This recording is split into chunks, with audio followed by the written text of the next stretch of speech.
الحمد لله رب العالمين الرحمن الرحيم ملك يوم الدين إياك نعبد وإياك نستعين اهدنا الصراط المستقيم صراط الذين أنعمت عليهم غير المغضوب عليهم ولا الضالين آمين إن الحمد لله gbogbo ọpẹ́ ni fọ́lọ́run gbogbo ọpẹ́ pátá Ọlọ́run ọba lónìí láti ibi tí ó ti bẹ̀rẹ̀ tọ́lọ́run ti ṣẹ̀dá oníkálùkù wa láti inú àtọ̀ bàbá wa kí a tó dé inú ìyá wa ká tó di ọmọ láyé Ọlọ́run ti mọ̀ tó oníkálùkù ó dà tó bá délé ayé tọ́lọ́run ò bá ti fi àárín yẹn hàn ẹ̀dá kankan máa lọ nígbàgbọ́ pé kò sí ẹ̀dá kankan lè fi ẹ́ ṣe wọ́n kàn lè gbìyànjú ni àìmọye ṣe lójú oorun ni àbójú omi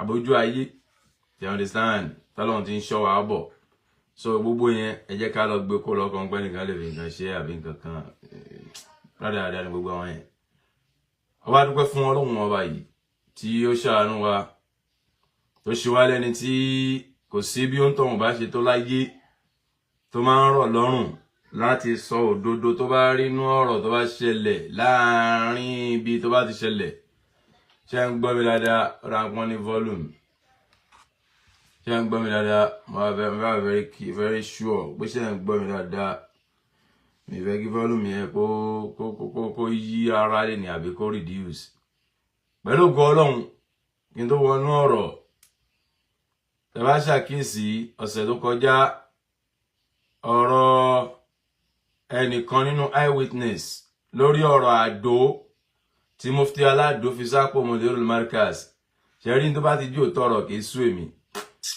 sú mi èmi mẹ́ntẹ́ kò mú sọ fún yín you don't know me and you still gonna know me you understand ṣẹ́rí bí ta báyé dé ni pé a máa ń fẹ́ wo personality ẹni tó bá ń sọ̀rọ̀ sí ẹni tí ọ̀rọ̀ bá kàn ló fà tẹ́ máa fi ń gbé ọ̀rọ̀ síbi tí ò yẹ kẹ́ gbé sí ẹ máa ń gbé fúnra wọn ẹ máa sọ pé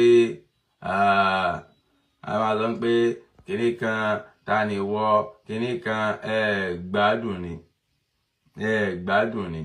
ẹ gbọ́dọ̀ mọ àwọn tẹ́ ẹ máa bá ta ogbóná dáadáa yẹn kò sí amount of èébú àbá amount of èpè kan tó fẹ́ dẹ̀mí dúró lórí tó bá ti jó tọrọ ó dìgbà tí ẹni tí ó bá ṣe tí ò dáa ó dìgbà tó bá mọ̀ pé tóun ṣe ò dáa ni mo dẹ̀ rí tẹ́nìkan sọ pé kí wo caption mi I know what I wrote over there Mufti Aládò since you knows not your offense it means it says he doesn't know his offense here is it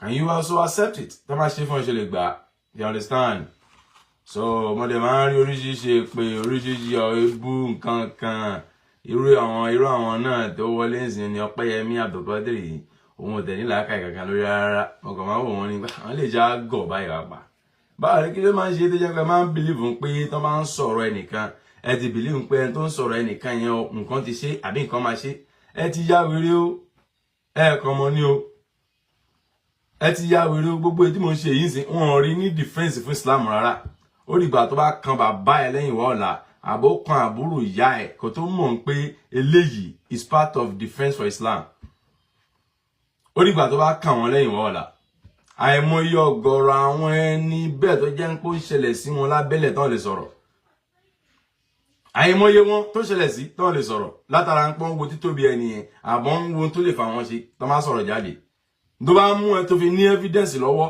o ní right láti sọ̀rọ̀ nípa tẹ́nìkan bá ṣe fún ẹ o ní right láti sọ̀rọ̀ tẹ́nìbọ̀dì bá ṣe fún ẹ mo dẹ̀ máa ń ṣe program máa ń sọ pé ẹ̀yin tẹ́jọ́ ta lèmi fẹ́ kẹ́ pé wọlé jù lórí program yìí láti lè sọ̀rọ̀ tí n bá gbé wá lórí ọ̀rọ̀ Àdó Ṣàdó yìí lọ́sẹ̀ tó kọjá kí n tó digress lórí ọ̀rọ̀ àwọn tí ò ní làákàyè tó ń comment lọ́sẹ̀ tó kọjá ọ̀rọ̀ tí a sọ lórí ọ̀rọ̀ Àdó yìí ni ẹni tí ó jẹ́ eyewitness tí a mọ̀ sí Alhaji wa Sheikh Onílé Márùn you understand àwọn náà testify ní ọdún tó kọjá tí a dẹ̀ tún fi rinlẹ̀ again ẹ bá ṣàkíyèsí lọ́dún tó kọjá a kàn play ẹ̀ ní gẹ́gẹ́ bí àwọn ẹlẹ́rìí ọdún yìí tí ọ̀rọ̀ yìí continue látara aburú tí Mufti Alado tún fi hàn sí Markaz ní ìmá gbé àwọn ọ̀tá Markaz mọ́ra gẹ́gẹ́ bí àwọn tí àwọn dúró tì tán dúró tì àwọn. You understand? Gbogbo àwọn nǹkan bẹ́ẹ̀ a máa hù tó bá ti dàbí pé ó lọlẹ̀ tẹ́lẹ̀ á hù jáde. Ẹ gbọ́, á hù jáde. Ìwọ tó bá mọ̀ pé o hate Ndorul Markaz, àbò hate ọ̀rọ̀ tó wà ńlẹ̀, àbọ̀ ọ̀rọ̀ tó wà ńlẹ̀ ò yí ẹ. Tó bá ti tó bẹ́ẹ̀ pé wọlé tó bá ti dàsìkò call kò kúkú lé. Kátà gbọ́ bí làákàyè ń ṣe mọ̀ kẹ́yìn náà sọ̀rọ̀. Lẹ́ni mo promise yín pé màá fún yín láyè, ẹ̀yin tó kù díẹ̀ káàtó fún làákàyè yẹn, màá fún yín láyè kẹ́ sọ̀rọ̀ lẹ́ni pẹ̀lú ògo Ọlọ́run. Pẹ̀lú ògo Ọlọ́run, màá fún yín láyè, mo mọ̀ púpọ̀ sí làákàyè lórí yín ni, ṣùgbọ́n màá try láti fún yín láyè kẹ́tẹ̀ sọ tó wà lẹ́nu yín káwọn èèyàn wo bí làákàyè yín ṣe rí. Bó ṣe wẹ́ tó, ṣe understand? Inshallah. Màá fún yín láyè ẹ pé wọlé, ó sí láì fi mẹ́, màá fún yín láyè. Tẹ́ bá sọ̀rọ̀ yín tán, èèyàn wá béèrè lọ́wọ́ yín. Ànànànà bá ṣe ń bọ̀rọ̀ lọ. Gẹ́gẹ́ mo ṣe ń sọ, lẹ́yìn ìgbà tí a play audio bàbá wọlé lè márùn lánàá lẹ́yìn ọ̀sẹ̀ tó kọjá rádà, ẹ bá ń share program yẹn, ẹ bá ń share sáwọn pages tó ń support Mufti Alado àtàwọn ọmọlẹ́yìn Mufti Alado kọ̀ọ̀kan tẹ́ mọ̀, ẹ bá ń share video yẹn dọ́dọ̀ wọn, so that every one of them would know that, you know, so that they can be aware that I'm already on live. You understand? Ẹ bá ń share sọ́dọ̀ wọn. Lẹ́yìn ìgbà tá play video bàbá lẹ́yìn ọ̀sẹ̀ tó kọjá, lẹ́ni pẹ̀lú ògo Ọlọ́run, audio Mufti Alado tá fi pè wọ́n lọ́dún tó kọjá. Tẹ́ bá ṣàkíyèsí fídíò kan fẹ́ káàkiri tí Mufti Alado ń sọ pé èmi ò mọ̀ ṣe tí mo ṣe, tí bá mú ẹ̀ṣẹ̀ ni màá mú lè lọ dọ̀bálẹ̀, ṣùgbọ́n gbà tí mi mọ̀ ẹ̀ṣẹ̀ tí mo ṣe kò sí wàhálà. A play ẹ̀ṣẹ̀ yẹn, a play audio Mufti Alado lẹ́ni. A sì analyze audio Mufti Alado lẹ́ni pẹ̀lú ògo Ọlọ́run. Ọ̀rọ̀ yìí báyìí náà ni ó sì máa lọ títí dìgbà tí Mufti Alado máa realize èyí tí ó ṣe tí ò dá nínú ìwà tó wà nílẹ̀ yìí. Mo sì sọ ní èyí tó jẹ́ ọ̀sẹ̀ tó kọjá pé Mufti Alado contribute sí àárẹ̀ tó dé bá Ndorul Markaz. Kò sẹ́ni tí ò lè rẹ̀ lójijì. Béèyàn expect ń pọ́ máa rẹ̀ ń tẹ́lẹ̀, kò sẹ́ni táàárẹ̀ ò lè kàn lójijì. Ṣùgbọ́n Mufti Alado padà jẹ́ kí Ado contribute àgbákò negative fi kún àárẹ̀ Ndorul Markaz tó padà result sí longevity àti yára wọn. Mo bẹ̀rù bẹ́ẹ̀ rìn dìnlẹ̀ rò bẹ́ẹ̀ ń bá sọ̀rọ̀ ni. Tẹ́ bá rò bẹ́ẹ̀ ẹ gọ̀ ni, ṣé rò bí ẹ̀mí gọ̀ ni. Ẹ̀yin lẹ̀ ní ọpọlọ, mo dẹ̀ mọ̀ ń pa ẹ ní, ṣùgbọ́n làákàyè yín ti dàrú látara pé ìṣẹ́ ti ba yí ọ̀pọ̀lọpọ̀ ẹ̀yin tẹ́ ń support Mufti Alado lórí ọ̀rọ̀ ìṣẹ́ ti ba yín jẹ́. Ẹ lọ ṣàkíyèsí gbogbo àwọn tí ń kún Mufti Alado lórí ọ̀rọ̀ yìí. Àwọn oníṣẹ́ ni tíṣẹ́ ti ba yé wọn jẹ́. Àbáwọn tó jẹ́ pé jìbìtì náà fi kọ́rọ̀ jọ. Tó bá jẹ́ ẹni tó fi àlùbáríkà rẹ̀ àbí iṣẹ́ rẹ̀ fi kó ọ̀rọ̀ jọ, kò ní support Mufti Alado lórí tó wà nílẹ̀ yìí. Wallahi kò ní support Mufti Alado. Kọ́rọ̀ mi máa pọ̀ jù pẹ̀lú ògo Ọlọ́run. A play audio Mufti Alado lẹ́ni, a tún play. Lẹ́yìn tá bá play, a máa wá analyze fún Mufti Alado kó lè mọ ẹ̀ṣẹ̀ tó jẹ́ ẹ̀ṣẹ̀. Àwọn ò ní kó bẹ̀bẹ̀ àbí kan, o gbọ́dọ̀ testify ni. Kó mọ ohun tó ṣe tí ò dá sílé àfáà ẹ̀. Kó mọ ohun tó ṣe tí ò dá fún gbogbo mùsùlùmí ilẹ̀ Yorùbá tó kó fìtínà bá gbogbo ilẹ̀ mùsùlùmí ilẹ̀ Yorùbá látara pé ó fẹ́ la ilaha illallah à ń bọ̀ ńbẹ̀. So pẹ̀lú ògo Ọlọ́run máa lọ sí orí audio Mufti Alado láìpẹ́. Alhamdulillah, mashallah. Bọ́rọ̀ ti ṣe jẹ́ nìyẹn. Tí o ṣe láàgùn bára rẹ̀, kò sí atẹ́gùn kankan, kò sí kankan tó rújú lérí ẹ̀, kò sí rí nìyẹn. Wallahi. Jazakumullah baba. Ọlọ́run bá ṣe dáadáa fún yín baba. Ọlọ́run bá fún yín láyà balẹ̀. Gbogbo tí ń jẹ́ ogun àìsàn Ọlọ́run ní fi kàn yín. Ọlọ́run ní já ìbànújẹ́ tó ṣẹlẹ̀ lórí Mùdírù, Ọlọ́run ní já irú ẹ̀ mọ́ láíláí pẹ̀lú ògo Ọlọ́run. Gbogbo ẹnikẹ́ni tó bá tó gbọ́wọ́ rú ẹ̀ yóò forí ara ẹ̀ gbé ni bi iznillah ta'ala. Jazakumullah baba. Jazakumullah. Ẹ ṣeun gan baba. Ẹ ṣeun gan. Ìtumọ̀ pé ìfọwọ́sà. All right, assalamu alaikum warahmatullahi wabarakatuh. Allahu Akbar. A few moments later. Now. Ọ̀dọ́ àlàyé kẹ̀kẹ́ lẹ́yìn Ọlọ́run tó su Ọlọ́run tọrọ sojú ju gbogbo àrọ̀ kápẹ́ ìdá sí i. Tó wá pé bẹ́ẹ̀ lórí oṣooṣù Ọlọ́run kò rí bẹ́ẹ̀ oṣooṣù Ọlọ́run. Kò jù bẹ́ẹ̀ lọ. Ní àjàbọ̀ kan tí a fẹ́ máa jẹ àjàbọ̀.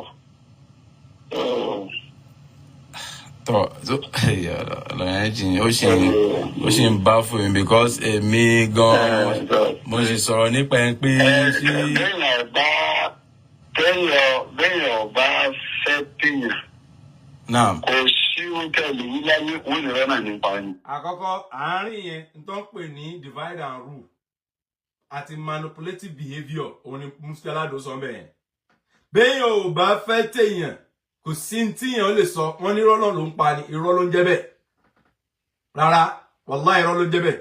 Bẹ́yàn ò bá fẹ́ téèyàn tí wọ́n bá mọ̀ ń pé tí wọ́n sòótọ́ ni àwọn tó mọ̀ ń pò tọ́ ni wọ́n máa jẹ́rìí sí wọ́n sì ṣẹ̀yí dà sí pé òótọ́ lélẹ́yìí. Kò sí bí nọ́mbà àwọn ẹni tó jẹ́ àwọn tí ò fẹ́ tiẹ̀ ṣe máa pọ̀ tó wàláhì lọ́dọ̀ àwọn tó fẹ́ tiẹ̀ tó dẹ̀ mọ̀ ń pò tọ́ ló ń sọ máa dúró tì wọ́n. Ọ̀tọ̀ ní ta pè yín fún ọ̀tọ̀ ní tẹ́ ń sọ ẹ máa sọ̀rọ̀ lọ.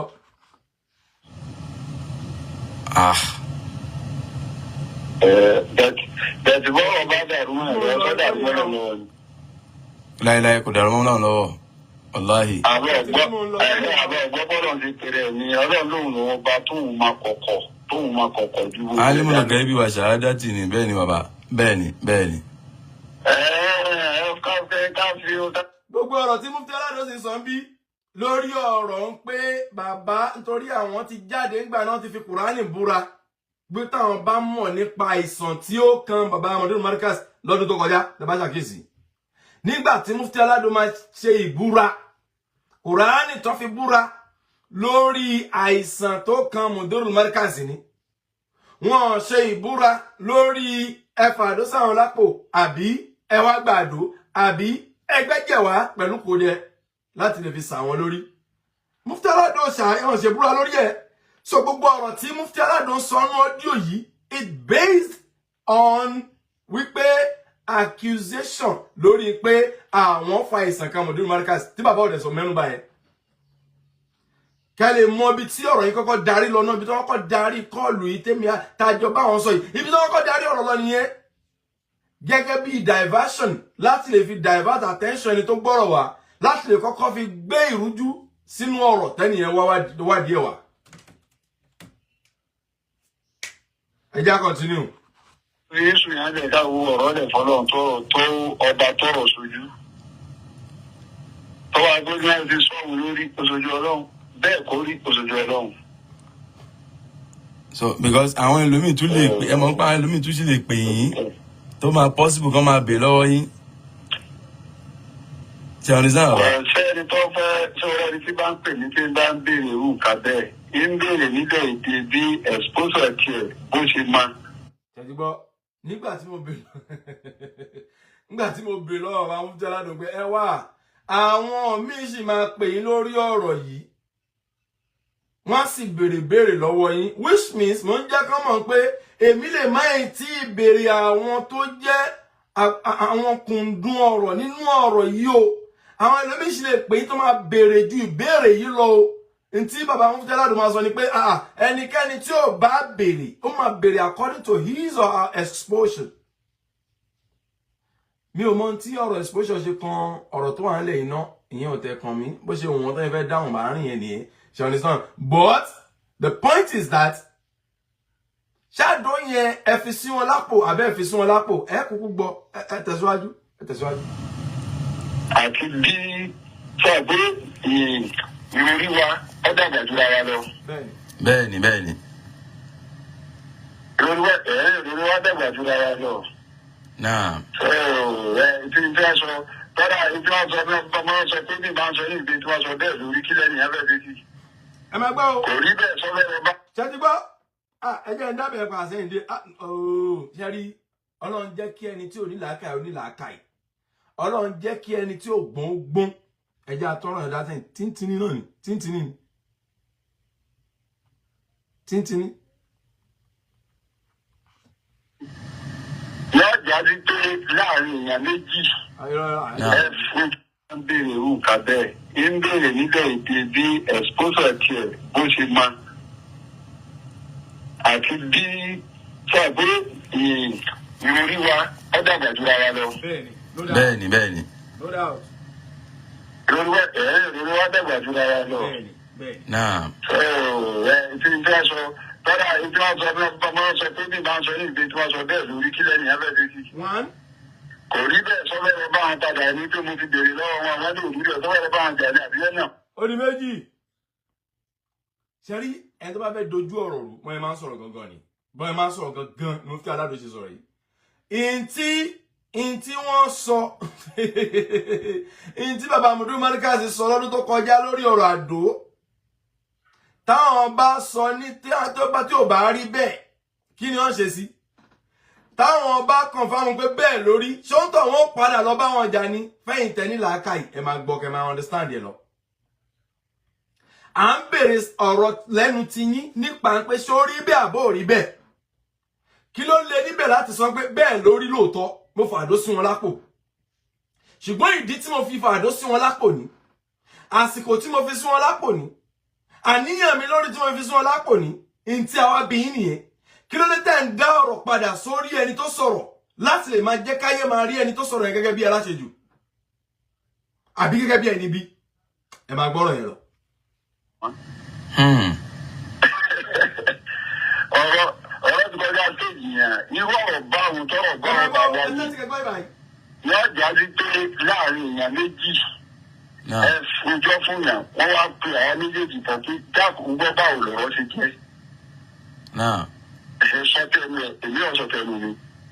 ṣètìlí ọ̀rọ̀ tí Mufti Aládò sọ yìí ó ti yẹ kó yẹ gbogbo everybody pé Mufti Aládò kì í ṣe pé Mufti Aládò mọ̀ pé kí ni ìṣẹ̀lẹ̀ lóòótọ́ ṣùgbọ́n tí ń dùn Mufti Aládò ń sin ni pé la ilaha illallah muhammadu rasulullah ọlọ́run jẹ́ kí gbogbo akóyè wa o in tí ń dùn Mufti Aládò ni pé wọ́n pe àwọn méjèèjì àbí Mufti àbí ìlàìlà in tí ń dùn Mufti Aládò ni pé bàbá Mudu Markaz ò lọ sọ̀rọ̀ yìí fún èèyàn kan ní secret wọ́n wá sọ ní public ni in tí Mufti Aládò ń tọ́ láti emphasize ni pé ó yẹ kí bàbá Mudu Markaz kó lọ rojọ́ ọ̀rọ̀ yìí fẹ́ nìkan ní kọ̀rọ̀ ni kẹ́nìyẹn wá pe àwọn ìyẹn Mufti Aládò àti Mudu Markaz hafizahullah wàrà pé kó wá pè wọ́n lápapọ̀ kó wá jọ wá parí ẹ̀ pé rojọ́ báwo ló ṣe rí rojọ́ báwo ló ṣe rí ń pọ̀rọ̀ yẹn ti kọjá tí àwọn lè rojọ́ mọ́ tó rán ti gbé sí gbòòrò. ọ̀rọ̀ yẹn ti kọjá táwọn lè rojọ́ nítorí pé kí ni wọ́n ti sọ sí gbogbo ayé. ẹ gbọ́ pọ̀rọ̀ yẹn ti ẹ tẹ̀síwájú. àmọ́rọ̀ tí a bá ti conclude nínú ẹ̀mí ẹ̀ bẹ́ẹ̀ tí ní kọ̀ọ̀tún máìdì ẹ̀ tó yí sọ́fà yé pé lábá. mo bẹ tẹ́tí ọ̀rọ̀ tí a bá ti conclude nínú ẹ̀mí ẹ̀ lẹ́ni tí nǹkan ṣẹlẹ̀ sí nìyẹn o lẹ́ni tí nǹkan ṣẹlẹ̀ sí ni Mufti Aládò ń sọ báyìí lórí ẹ̀. pọ́rọ̀ téèyàn bá ti wá conclude tó wá di pé wá gbé sáyé inna lillahi wa inna ilayhi raji'un. ṣẹ́fẹ́ sọ pé yìí gan ẹfẹ́ sọ pé ẹ̀ṣẹ̀ tí wọ́n accuse yín fún ni ó yẹ kí jáde ní kẹsọ́gbà mo ṣe o àbí mi ò ṣe simple.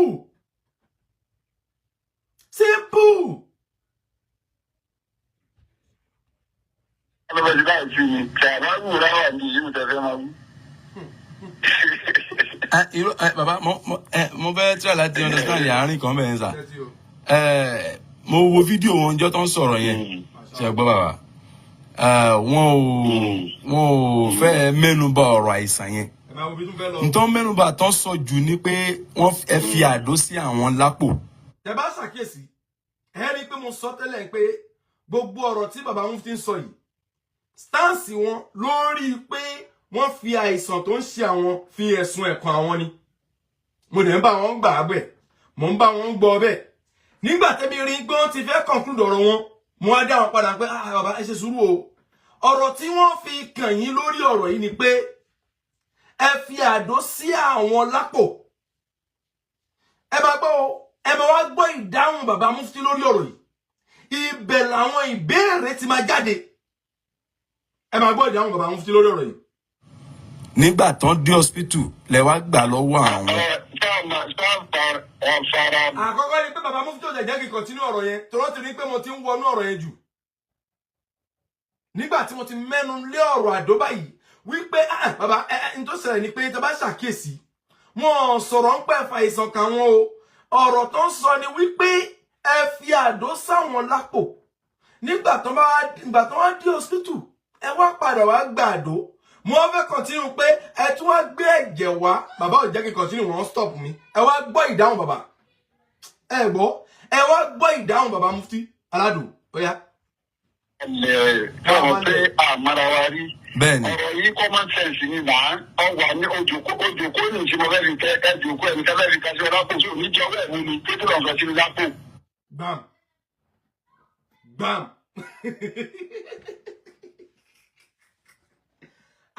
Ridwan jẹ́ serious díẹ̀ ẹ̀gbọ́n tí mufti aládùn sọ wọ́n ní ọ̀rọ̀ yìí common sense ni náà ó jòkó nísìn mo sì wà ní jòkó nítorí lóòótọ́ ni pé tá bá lọ wo picture program ọjọ́ yẹn tá bá lọ wo àwòrán ọjọ́ yẹn tán yà jáde bàbá Mudu Markaz jókòó báyìí mufti aládùn lẹni tó kẹ̀gbẹ́kẹ̀gbẹ́ pẹ̀lú wọn lápá ọ̀tún wọn báyìí.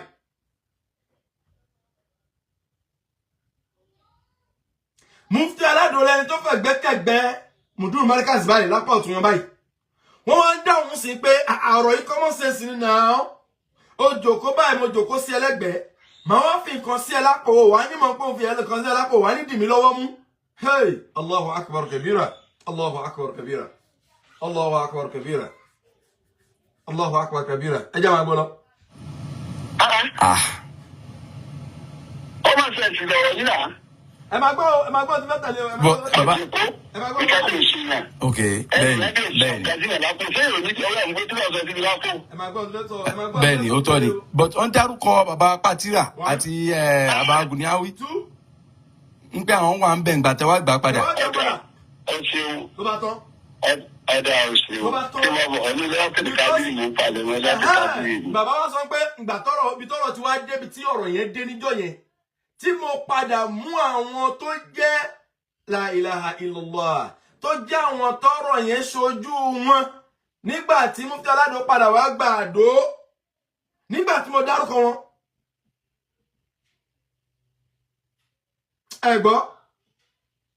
ẹ̀gbọ́n tí mo sọ nígbà tí mo dárúkọ àwọn bíi méjì péré láàrin àwọn tí ń bẹ níbẹ̀ ìgbà tó wá gba àdó gẹ́gẹ́ bí ẹlẹ́rìí pé lóòótọ́ ní pẹ̀fà àdó sí wọn lápò. ìgbà tẹ́ fi sí lẹ́nìkan ò mọ̀ tó yé yín baynaka wa bayna Allah nìyẹn wà ìgbà tẹ́ fà àdó sí bàbá Mudu Markaz lápò. nígbà tí mo dárúkọ àwọn méjì báyìí bàbá change ọ̀rọ̀ ẹ sì wá many minutes àtijọ́ sọ̀rọ̀ bọ̀ bàbá ò rántí pé ẹni ńlá látúkọ́ nínú wọn mọ́ o wọn ò rántí mọ́ díẹ̀ tí ọ̀rọ̀ yẹn tí mo máa fi kún báyìí bóyá ní pé bàbá change ẹ̀ nìyẹn pé irọ́ lálátúkọ́ ní mi alẹ́ yìí ni mò ń ṣe gbìyànjú mò ń ṣe ìpalẹ̀mọ́ lọ́wọ́ ẹ má bínú ẹ máa lọ gbé ọ̀rọ̀ yìí lọ mi lè ní nǹkan kan tí fẹ́ sọ lórí ẹ̀ mọ́ torí pé mufti aládùn mọ̀ ń pé ọ̀rọ̀ yìí ti débi tí wọ́n ti fẹ́ mú wọn lọ́wọ́ dání báyìí bàbá change generation ọlọ́run lá ní àwọn ní táwọn fẹ́ ṣe àwọn ní táwọn fẹ́ ṣe lọ́dọ̀ ẹ̀yin tẹ́ ẹ̀ ń support mufti aládùn lórí ọ̀rọ̀ tó wọ̀ yìí ó yẹ kẹ́ bira yín ǹjẹ́ mo ní làákàyè lórí ṣá ǹjẹ́ mo ní ọpọlọ lórí ṣé mo mọ tí mò ń ṣe ǹjẹ́ mo pe ẹni yìí ń pé ṣé lóòótọ́ lẹ fi sápò ẹ bàbá yìí àbẹ́ fẹ́ àdó sí lápò nígbà tẹ́ wá fi àdó yìí sí lápò kí là ní àdó yìí tẹ́ fi sẹ́ni yìí lápò ǹjẹ́ bira yín bira yín ẹ kàn support mufti aládùn yìí látara ìṣẹ́ tí ń bẹ lára ti yín ẹ̀yin ẹbí náà gbogbo àwọn tí máa ń búyàn tó ń ṣe pé yẹn tó ń support mufti aládùn lórí ọ̀rọ̀ yìí ẹ̀yin ẹpè kan nú wọn pé send account number ẹ̀ sìn àwọn ọlọ́kọ̀ọ́kọ́ máa send account number torí ebi ń pa wọ́n elébi ni wọ́n elébi làwọn tó ń ṣe ẹ lọ wò wọ́n dáadáa bí àwọn olóòórùn bí àwọn elébi kankan ní ẹ̀yin náà tẹ́ bá ráwọn tó ń comment tí ò dá bí ẹ lọ check àlámọ̀rí ayé wọn ẹ rí pé àwọn tẹ́bi ń pa ni àwọn tó yẹ ká bá wọn róúnjẹ sílé wọn ni àwọn tó yẹ ká dáṣọ sí wọn lọ́rùn lọ́pọ̀lọpọ̀ wọn. ẹ gbọ́ àwọn tẹ́bi ń pa ni wọ́n tán ọmọ tó kàn láyé wọn tán ọmọ bó ṣe ń tẹ̀lé Al-Qur'ani tọ́lọ́run ní wa ta'awanu 'ala al-birri wat-taqwa wa la ta'awanu 'ala al-ismi wal-'udwan. Ara wọn ni wọ́n fẹ́ tẹ̀lé òdodo. Lẹ́yìn tí kọ́ọ̀lù ilé wa lọ tán ọjọ́ tó tẹ̀lé tí mo ṣe program ẹ bá ṣàkíyèsí bí nígbà tí Mufti Aládò máa dáhùn lórí ìgbà tí mo sọ pé àwọn ẹlẹ́rìí wà lórí ọ̀rọ̀ yìí o Mufti o ẹ má bínú o àwọn ẹlẹ́rìí wà. iye àbágùn ni a wí ń pẹ́ àwọn wà ń bẹ̀ ǹgbà tẹ́wọ́ gbà padà. ẹ̀dà ẹ ṣeun ẹ̀dà ẹ ṣeun kí wọ́n bọ̀ ọdún láti kádìrì mú palẹ̀ wọn láti kádìrì ni. ok nínú ọ̀dà bàbá kò sí wàhálà bàbá kò sí wàhálà bàbá. nígbà tí a dárúkọ àwọn tó jẹ́ ẹlẹ́rìí tó ń bẹ ń di ọ̀rọ̀ nígbà tá a dárúkọ àwọn ẹlẹ́rìí tó ń bẹ ń di ọ̀rọ̀ mọ́ bọ̀ ń bẹ̀ nígbà tá a dárúkọ àwọn ẹlẹ́rìí tó ń bẹ ń bẹ̀ ìgbà tẹ́ wá gbàdó ìgbà yẹn bàbá Mufti sọ pé kò sáàyè gbogbo èèyàn mọ́ àwọn ní láti máa lọ báyìí.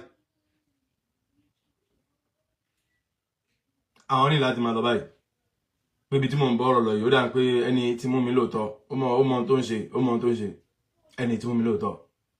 So gẹ́gẹ́ mo ti sọ ṣe ní gbogbo àwọn tó ń support Mufti Aládò lórí ọ̀rọ̀ yìí elébi ló pọ̀ nù wọn bí ẹni tẹ́bi ń pa lọ́pọ̀lọpọ̀ wọn ẹ lọ wò wọ́n bí ẹni tẹ́bi ń pa ni wọ́n àwọn tẹ máa nídìí kan ra aṣọ kan kó lọ lé wọn. ẹni tó ní kí n send nọ́mbà tẹ máa fi pè wọlé kù díẹ̀ ẹ má rush after 1 hour program ilẹ̀ máa ṣe pè wọlé. Now lọ́jọ́ kejì mo á rí fídíò Saheed Shittu tó jẹ́ ọmọ lẹ́yìn wọn lénìí tí wọ́n padà ń mú mọ́ra lénìí ní Saheed Shittu tó bú ọba ìlú yín ó bú ìmáàmù ìlú yín ó bú ẹ̀yin gan fúnra yín ó tún wá fẹ́ mú ẹ̀yin gan ní Tógò pẹ̀lú Àdó ẹ wá padà wá di ọ̀rẹ́ ẹ̀yin wá kí ẹ̀ nípa personality tí yín nìkan kí ẹ̀ nípa ọba ìlú yín kí ẹ̀ nípa ìmáàmù ìlú yín kí ẹ̀ nípa ilé àfáà yín tó jẹ́ Markaz tó jẹ́ ilé Sheikh Adam àti ọgbà Markaz kí ẹ̀ nípa ibẹ̀ ò bá bàjẹ́ ibẹ̀ ò bá dàrú tẹ̀sí mọ́ pé tẹ́nì yìí ṣe àníyàn pẹ̀lú àwọn ẹ̀mẹ̀wá ẹ̀ bí kan tún ilé kéwú Markaz yẹ kan tú dànù ni kó má kó ọmọ kankan bẹ̀ mọ́ tó máa kéwú. ẹ̀yin wá torí pé personality tí ló jẹ yín lógún ẹ wá la ilaha illallah ẹ wá mú ọmọ yẹn mọ́ra ìyẹn wá jáde ìyẹn wá ń sọ̀sọkúsọ lórí ọ̀rọ̀ Àdó lẹ́yìn tí mo gbọ́ sọkúsọ tí yẹn ń sọ tó fẹ́ máa dà ẹ̀kọ́ ọ̀rọ̀ tó fẹ́ máa sọ̀rọ̀ láti máa support Mufti Aládò ń bá tó pe Mufti Aládò padà ayé ẹgbẹ́ tó gbọ́. Later.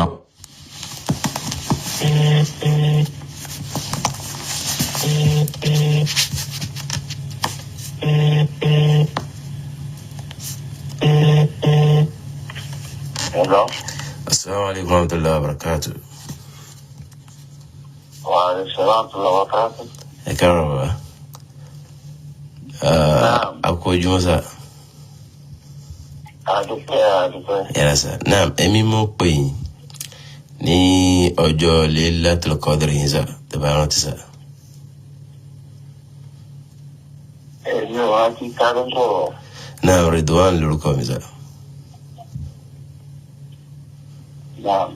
Náà àkọ́kọ́ tí mo fi ń pè yín báyìí ní sí pé lórí àtúnṣe ló fẹ́ jẹ mí lógún torí ẹni tí èèyàn bá nífẹ̀ẹ́ tó bá dàbí àbùkù bá kàn àbí nǹkan tó dàbí àbùkù fẹ́ kàn. ẹ bá ṣàkíyèsí àárín yẹn mo ní àtúnṣe ló jẹ mí lógún ṣùgbọ́n gbogbo ohun tí àtúnṣe bá máa túnṣe ẹni tó ṣe nǹkan tó ṣe tí ò dáa ó gbọ́dọ̀ kọ́kọ́ accept pé n tí mo ṣe ò dáa lóòótọ́ lẹ́yìn náà ló máa wá àtúnṣe lọ sọ́dọ̀ ẹni alhamdulilayi mo dẹ̀ dúpẹ́ fọlọ́hun mo sọ̀rọ̀ yẹn bẹ́ẹ̀ lọ́dún tó kọjá ẹ wo fídíò tí bàbá Mudiru Markaz ṣe pẹ̀lú bàbá Sanusiu kọ́nà bá ṣe dáadáa fún Sanusiu gbàtọ́ lọ sọ́dọ̀ bàbá Mudiru Markaz kí ló sọ wọ́n lẹ́yìn ti wá àti rí yìn ṣùgbọ́n èmi kọ́ ló yẹ kẹ́ bẹ́ẹ̀ ẹni tó ṣe nǹkan ṣó accept pé tóun ṣe ò dáa tó bá ti accept ó ti tán àmọ́ tó máa tẹ̀lé ńgbà náà bí a máa wá yanjú àníyanjú ẹ̀ ní ìgbà yẹn gangan ni peace ṣẹ̀ṣẹ̀ máa wá